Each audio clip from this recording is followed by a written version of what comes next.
നിങ്ങൾ പ്രതീക്ഷിച്ചതും ആഗ്രഹിച്ചതും നടന്നില്ല അല്ലേ?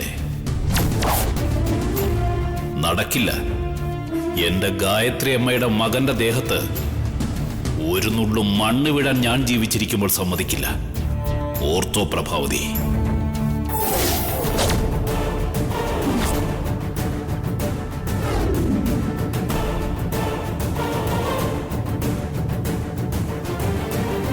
ഒരർത്ഥത്തില് ബോംബ് പോലെ തന്നെയാ. Silent bomb. എന്റെ പൊന്നിയേച്ചി ഉള്ളതുപോലെ പറയാം. ആ ഷർട്ടില് പെട്ടെന്ന് തീ പിടിക്കുന്ന തരത്തില് ഒരു തരം കെമിക്കൽസ് സ്പ്രേ ചെയ്തിട്ടുണ്ട്. വിശാൽ ഇത് ഇട്ടിരിക്കുമ്പോ ആരെങ്കിലും ബർത്ത്ഡേക്ക് മെഴുകുതിരി കത്തിച്ചാ മതി.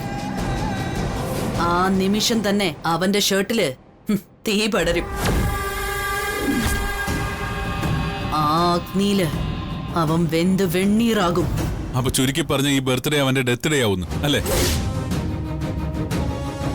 അവൻ കത്തിയിരുന്ന് കാണാൻ എനിക്ക് കൊതിയാവുന്നു ചേച്ചി.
ബർത്ത്ഡേ ബോയ്സ് രണ്ടുപേരും പരസ്പരം കേക്ക് കഴിച്ചു. ഞങ്ങൾക്ക് കേക്കൊന്നുമില്ലേ?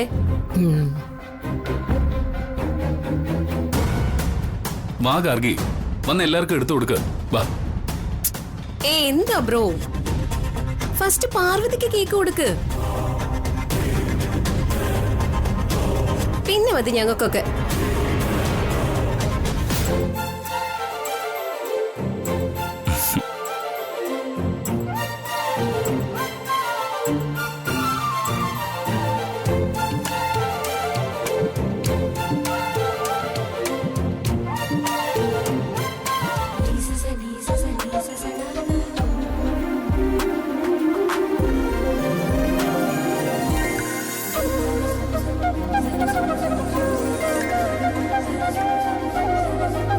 കേക്ക് കഴിക്കാം, വാ.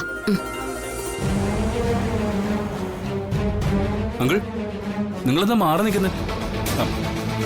അങ്കിൾ, കേക്ക് കഴിക്കാൻ വാ. ചെല്ല് ചെല്ല്.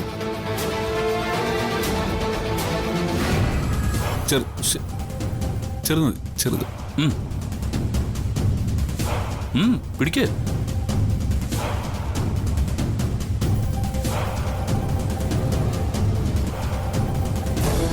കേക്ക് വാങ്ങാനല്ലേ പറഞ്ഞത്, പിന്നെന്താ അങ്കിളുടെ കൈ വരയ്ക്കുന്നത്? ഷുഗറും ബി പി ഒക്കെ കൂടുതലായിരിക്കും. ദാ, പിടിക്ക്.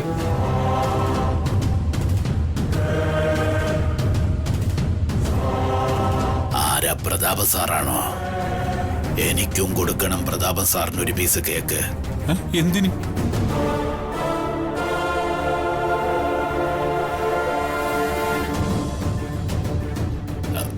ദാ മുത്തശ്ശ, കൊടുക്കൂ. എന്താ? എന്താ കാണിക്കുന്നത്? എന്ത് കോപ്പറയാടെ താൻ കാണിച്ചേ? അയ്യോ മുത്തശ്ശ, ഛേ,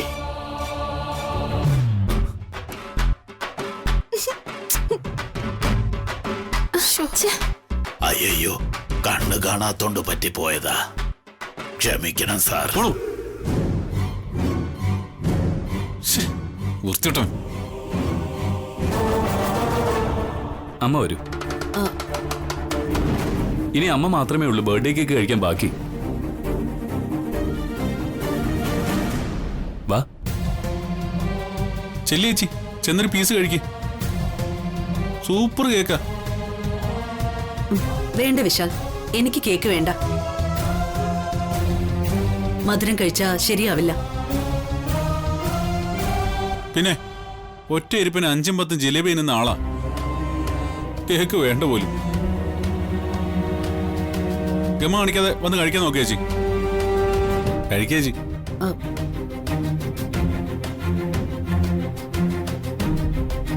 വാടി പ്രഭാവതി, വാ, വേഗം വന്ന് നിന്റെ ഭാഗ്യം പരീക്ഷിക്ക്. വാളെടുത്തവൻ വാളാലെന്ന് നീ കേട്ടിട്ടില്ലേ? വാടി, നിനക്കെന്താ സംഭവിക്കാൻ പോകുന്നതെന്ന് അനുഭവിച്ചറിയടി.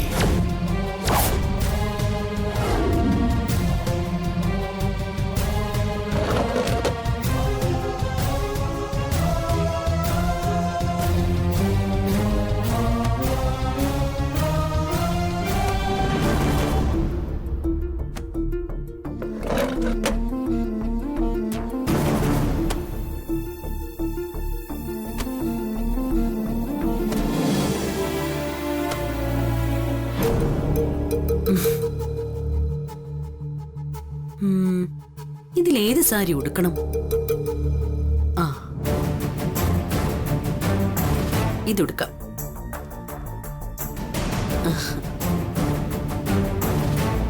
ഏയ്, ഇത് വേണ്ട. ഇത് കഴിഞ്ഞ തവണ വിശാലിന്റെ ബർത്ത്ഡേക്ക് എടുത്തതല്ലേ? ആ, ഇത് മതി. കറുത്ത ബാഡ്ജ് കുത്തുന്നതിന് പകരം ഈ കറുത്ത സാരി തന്നെ ഉടുത്തേക്കാം. അതാ അതിന്റെ ശരി. എന്റെ പൊന്നുമോന് അമ്മയുടെ വക അഡ്വാൻസ് കണ്ടോളൻസ്.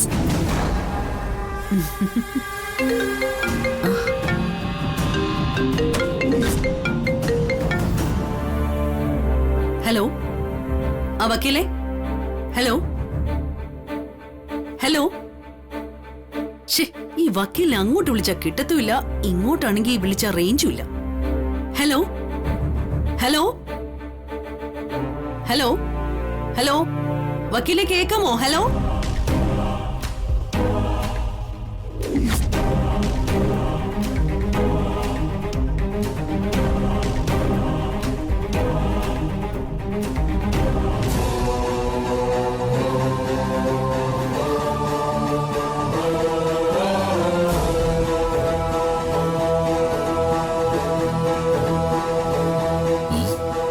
ഇതാവും.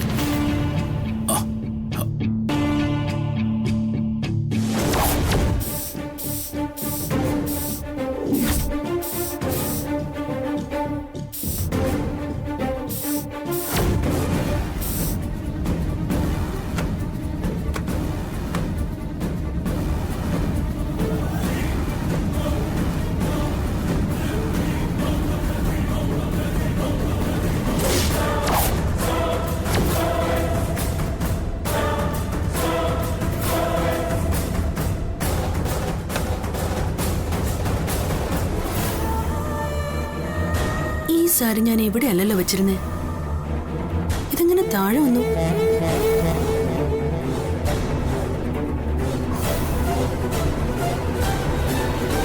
ഈ മുറിയിലേക്ക് ആരെങ്കിലും വന്നോ? അതോ എനിക്ക് തോന്നിയതാണോ?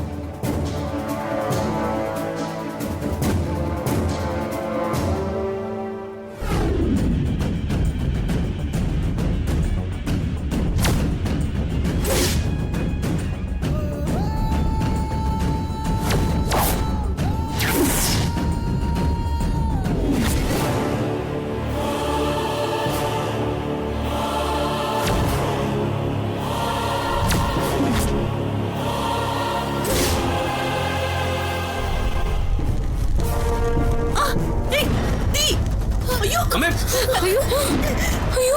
അയ്യോ ചേച്ചി തീ, തീ, അയ്യോ ഏയ്, ഏയ്, ചേച്ചി ആളിനെ കുറച്ച് വെള്ളം എടുക്ക്. അയ്യോ വെള്ളം എടുക്ക്. അയ്യോ ചേച്ചി വെള്ളം.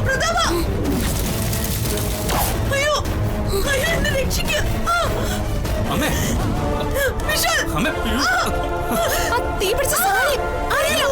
ചേച്ചി ചേച്ചി ഉരുള് ഉരുള് ഉരുള് ചേച്ചി തറക്കിടന്ന് ഉരുള് ഉരുള് നീ അണയുന്നു.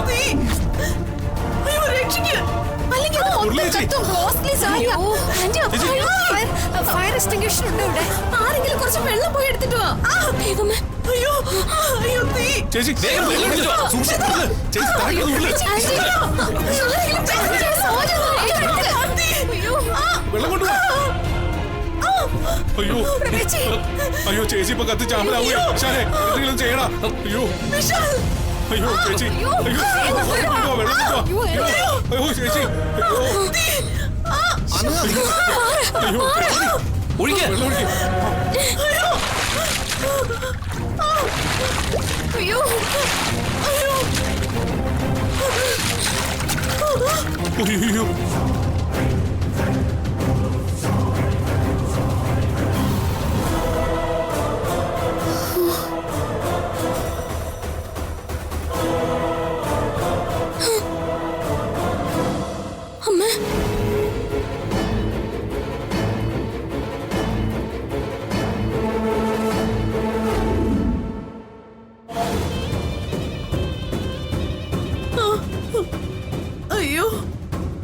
അയ്യോ ചേച്ചി പൊള്ളലേറ്റ ഭാഗത്ത് നീറ്റലുണ്ടെങ്കിലേ തേൻ പുരട്ടിയാ മതി.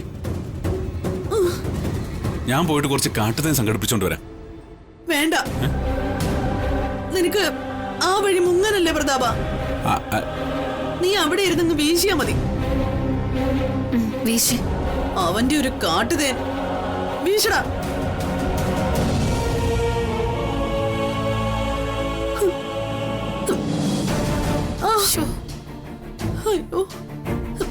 അയ്യോ പ്രഭാവതി, എന്തിനാ ബുദ്ധിമുട്ട് എഴുന്നേക്കാൻ നോക്കുന്നേ? റെസ്റ്റ് എടുക്ക്. പൊള്ളലേറ്റ ഭാഗമൊക്കെ നന്നായിട്ട് ഉണങ്ങിയിട്ട് എണീറ്റാ മതി. എനിക്ക് എഴുന്നേക്കാൻ വയ്യാത്ത അസുഖമൊന്നുമില്ല. എന്നെ അങ്ങനെ കിടത്താന്നൊന്നും ആരും വിചാരിക്കാൻ വേണ്ട. ഏയ്, ഇതങ്ങനെ പേടിക്കാൻ വേണ്ടിയൊന്നുമില്ല. ഇത് വെറും നിസ്സാര പൊള്ളലല്ലേ.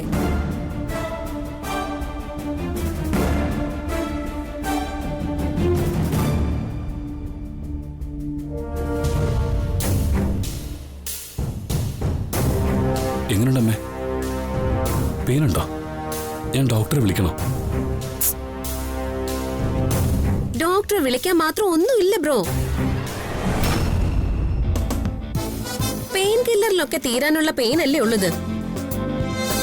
അല്ല, പാർവതി ആ സമയത്ത് വെള്ളം കോരി ഒഴിച്ചുകൊണ്ട് അമ്മയ്ക്കൊന്നും സംഭവിച്ചില്ല.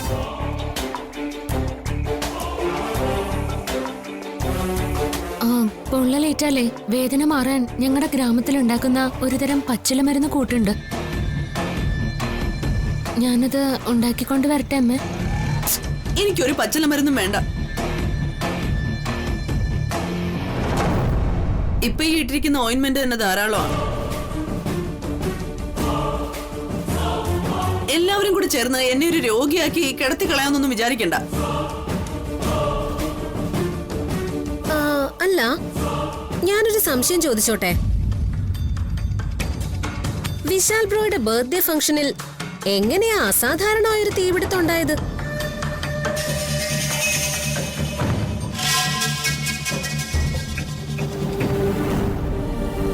എന്തൊരു തീയായിരുന്നു. ഓർക്കുമ്പോ തന്നെ പേടിയാവുക. പെട്രോൾ ഒഴിച്ച് കത്തിച്ച പോലെ ആയിരുന്നില്ലേ തീ പടർന്നത്. അതെ, നിങ്ങൾ ഇവിടെ നിന്ന് അതും ഇതും പറഞ്ഞ് ചേച്ചി കൂടുതൽ ടെൻഷൻ അടിപ്പിക്കാതെ ഒന്ന് പോയേ. ചേച്ചി ഒന്ന് റെസ്റ്റ് എടുക്കട്ടെ. അതെ, എനിക്ക് കുറച്ച് ശുദ്ധവായു കിട്ടണം. പ്ലീസ്, നിങ്ങൾ എല്ലാരും ഒന്ന് ഇവിടുന്ന് പോണം. എനിക്കൊന്ന് മയങ്ങണം. ശരി, അമ്മയെ ഞങ്ങൾ ബുദ്ധിമുട്ടിക്കുന്നില്ല. Take rest.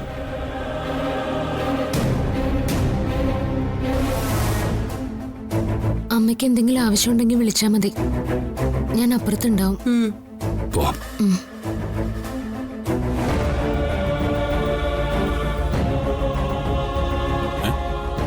ഹലോ, സുശീലേച്ചിയോട് ഇനി പ്രത്യേകം പറയണോ? അതിനി ഇംഗ്ലീഷിൽ പറഞ്ഞാലും മനസ്സിലാകത്തോളൂ. ഒന്ന് പോയേ ചേച്ചി.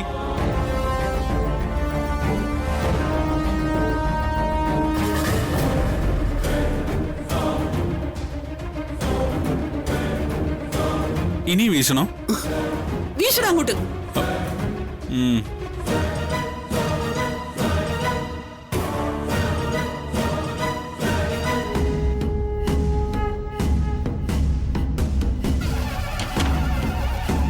പ്രഭാവതി, നിന്റെ ആയുസിന് ഇത്രയും ബലമുണ്ടെന്ന് ഞാൻ അറിഞ്ഞില്ല. അല്ലെങ്കിൽ എന്റെ പിറന്നാളിന് നിന്നെ ഞാൻ നരകത്തിലെത്തിച്ചേനെ.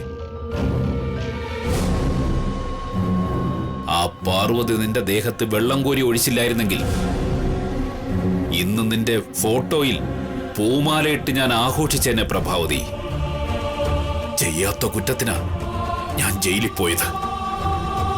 നീ ചെയ്ത കുറ്റങ്ങൾക്കെല്ലാം ശിക്ഷ അനുഭവിച്ചത് ഞാനാ. 14 വർഷം ഞാൻ മരിക്കാതെ ജീവിച്ചത് നിന്നോട് പ്രതികാരം ചെയ്യാനാ. വേഷം മാറി അന്ധനായി നിന്ന് നിന്റെ എല്ലാ പ്ലാനും തകർത്തത് ഞാനാ. എന്റെ പിറന്നാളിന് നിന്റെ മരണം കാണാൻ ഞാൻ ആഗ്രഹിച്ചു. പക്ഷേ അത് നടന്നില്ല. അതിലെനിക്ക് ദുഃഖമില്ല. എന്നായാലും നിന്റെ മരണം എന്റെ കൈകൊണ്ടായിരിക്കും.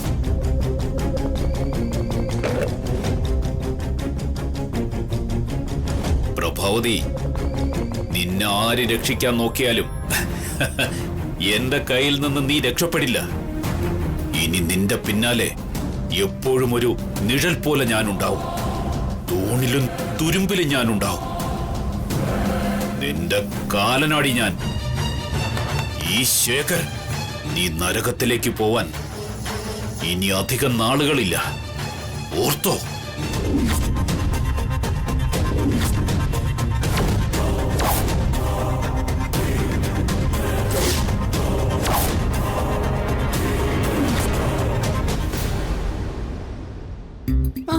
ഇപ്പൊ എങ്ങനെയുണ്ട്? എന്തെല്ലാം സ്വപ്നങ്ങളായിരുന്നു. എല്ലാം 8 നിലയെ പൊട്ടി. കിടക്കുന്ന കിടപ്പ് കണ്ടില്ലേ? വെട്ടിയിട്ട വാഴത്തുണ്ട് പോലെ. വിശാലിന്റെ ഡെത്ത് ആഘോഷിക്കാൻ ആഗ്രഹിച്ച എനിക്ക് ചേച്ചിയുടെ ഡെത്ത് നടത്തേണ്ടി വന്നാനെ. മതി, നിർത്ത്. എന്ത് ചേച്ചി? അയ്യോ, അല്ലേ ചേച്ചി, എന്താ ഇപ്പൊ ഇവിടെ നടക്കുന്നേ? എല്ലാം സ്വപ്നം പോലെ തോന്നുന്നു. അപ്പ പേടിച്ച പേടിയാ. അതിന്റെ ഹാങ് ഓവർ ഇപ്പോഴും മാറിയിട്ടില്ല. കൈയും കാലൊക്കെ വിറയ്ക്കുന്ന വിറയില് കണ്ടില്ലേ? വേറെ ഏതോ ലോകത്ത് പോയിട്ട് വന്നൊരു ഫീലാ. ഞാനേ ഭയന്നു പോയെങ്കിൽ പിന്നെ നിന്റെ കാര്യം പറയാനുണ്ടോ പ്രതാപ? ലോകത്തുള്ള സകല ആയുധങ്ങളും കൊണ്ട് യുദ്ധത്തിന് പോയിട്ട് ഒരു മുട്ടുസൂചിയുടെ മുമ്പിൽ തോറ്റുപോയതുപോലെയായി. എങ്ങനെയാ എന്റെ സാരിക്ക് തീ പിടിച്ചത്? അതെ എനിക്ക് മനസ്സിലാവാത്തെ. നമ്മൾ വിശാലിനെ നിഗ്രഹിക്കാൻ നോക്കി. അതേ നാണയത്തിൽ തന്നെ ആരോ നമ്മളെ ഭസ്മമാക്കാൻ നോക്കി. അതാരായിരിക്കും ചേച്ചി? അത് തന്നെയാ പ്രതാപ ഈ നിമിഷം വരെ ഞാനും ചിന്തിച്ചോണ്ടിരിക്കുന്നേ. നമുക്ക് ഈ വീട്ടിൽ ശത്രുക്കളുണ്ടെന്ന് ഞാൻ പറഞ്ഞപ്പോ നീ അത് വിശ്വസിച്ചില്ലല്ലോ. ഇപ്പൊ നിനക്ക് ബോധ്യമായില്ലേ? ആ നിഗ്രഹിക്കാൻ ഒരു ശത്രു കാണാപ്പുറത്ത് എവിടെയോ ഉണ്ട് പ്രതാപ. അതിപ്പോ ആരായിരിക്കും ചേച്ചി? എടാ, പാർവതി ആയിരിക്കോ? പാർവതിയോ? അവളല്ലേ ചേച്ചി രക്ഷിക്കാൻ നോക്കിയേ? ഏയ്, അവളാവ ഒരു ചാൻസും ഇല്ല. അവള് ജീവിച്ചിരിക്കുന്ന മഹാത്മാവാ. അഹിംസയും ഭക്തിയും ജീവിത മാർഗമായി സ്വീകരിച്ചിരിക്കുന്നവൾ അവള്. അത് നീ പറഞ്ഞത് ശരിയാ. പിന്നെ ആരാ പ്രതാപ? ഗാർഗി ആയിരിക്കോ? ഗാർഗിയോ? ആ, തൊലി വെളുപ്പുണ്ടെന്നേ ഉള്ളൂ. അവളൊരു മണ്ടിയ. ബ്രോ ബ്രോ എന്ന് വിളിച്ച് നടക്കാനേ അവക്കറിയും. ചില ബ്രോയിലർ കോഴികളെ പോലെ. പിന്നെ ഇടയ്ക്കിടയ്ക്ക് പത്തിയൊന്ന് പോക്കും, അത്രേ ഉള്ളൂ. പാർവതിയും ഗാർഗിയും അല്ലാത്ത സ്ഥിതിക്ക് ഇനി രാധികയായിരിക്കോ പ്രതാപ? രാധികയോ? ആ, അതിലും ഭേദം ഗാർഗിയ. രാധിക ടോട്ടൽ വേസ്റ്റ് അയച്ചി. ഇനി സംശയിക്കാനുള്ളത് വിശാലിനിയാ. അവനായിരിക്കോ? ഏയ്, വിശാലാവ ഒരു വഴിയുമില്ല. അവനെന്താ തലയ്ക്ക് ഓളമുണ്ടോ? അവനും ചേച്ചി രക്ഷിക്കാനുണ്ടായിരുന്നല്ലോ. അവനും ആവില്ല ചേച്ചി. അല്ലേ ചേച്ചി, എനിക്കൊരു ഡൗട്ട്. ഇനി ചേച്ചി പറഞ്ഞതുപോലെ പാർവതി തന്നെ ആയിരിക്കും എന്റെ പിന്നില്. കാരണം അവക്ക് ചില കൂടോത്രങ്ങളും അപൂർവ ശക്തികളൊക്കെ ഉണ്ടെന്നാണല്ലോ നമ്മൾ സംശയിക്കുന്നത്. അത് വെച്ച് അവൾ നമ്മുടെ പ്ലാൻ എല്ലാം മനക്കണ്ണിൽ കണ്ടിട്ട് നമുക്കിട്ട് പണി തന്നാണെങ്കിലോ?